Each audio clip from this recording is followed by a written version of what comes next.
मराठा संतोष देशमुख नावाची भव्य कमान बौद्ध समाजाच्या महावीर सोनवणे या त्यांच्या मित्राने मस्साजोग येथे उभा केली. या दोन मित्रांची कहाणी ऐकली की डोळ्यामध्ये पाणी आल्याशिवाय राहणार नाही. मुंबईला गेलेले महावीर सोनवणे उद्योजक झाले, मोठ्या जगामध्ये पोहोचले, पण गावचा आपला संतोष देशमुख कधीच विसरले नाहीत. गावाकडे येण्याचं एकच कारण देशमुख.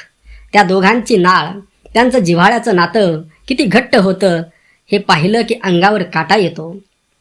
मुंबईत संतोष देशमुखच्या न्यायासाठी आझाद मैदानात जेव्हा आंदोलन होत होतं तेव्हा त्या आंदोलनात सर्वात धडपड करत उभे असणारे महावीर सोनवणे होते. मुंबईत धनंजय देशमुख यांच्यासोबतही सोनवणे खंबीरपणे उभे होते. एकदा मी धनंजय देशमुखांना भेटलो त्यावेळी महावीर सोनवणे त्यांच्यासमोर धनंजय देशमुख घाय मोकळून रडताना दिसले. स्वतःच्या भावाला पाहावं तशी ओल त्यांच्या डोळ्यामध्ये होती आणि त्यासोबत महावीर सोनवणेही अश्रू पुसत होते. दोघेही एक एक आठवण सांगत होते. अण्णा असे होता, तसा होता, गावासाठी स्वप्न होतं, मैत्रीचे किस्से, गावात आणलेला बदल, हा सगळा भावनिक प्रवाह पाहताना मन सुन्न होतं.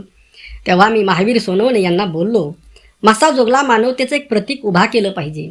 एका बौद्ध तरुणाला वाचवायला गेलेला अण्णा संपवला गेला.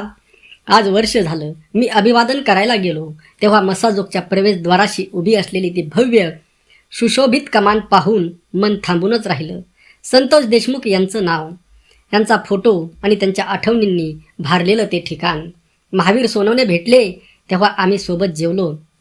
मी त्यांना बोललो, कमान खूप छान झाली आहे. त्यावर ते शांतपणा म्हणाले, तुम्ही मुंबईला बोलले होतात मानवतेचं प्रतीक उभा करा, म्हणून मी ती कमान उभी केली. मी स्तब्ध झालो. इतकी निष्ठा, इतकी मैत्री, इतका जिव्हाळा, मन भारावून गेलं.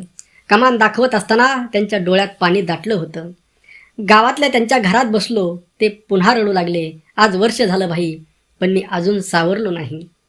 अनेक तास गाडीत बसून दोघे बोलायचो. खूप काही अण्णाला करायचं होतं. गावासाठी मोठं स्वप्न होतं. ते सांगताना त्यांचा आवाज थरथरत होता.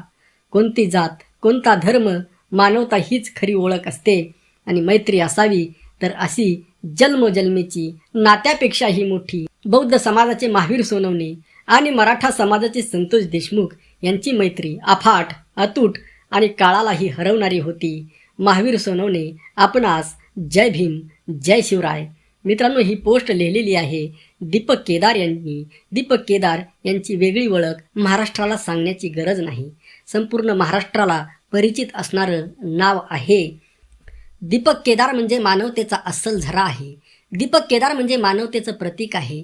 माणसाने माणसाशी माणसासम वागावे आणि यासाठी प्रामाणिक भावनेने लढणारा एक सच्चा नेता म्हणजे दीपक केदार होय. त्यांना आजचा हा व्हिडिओ समर्पित.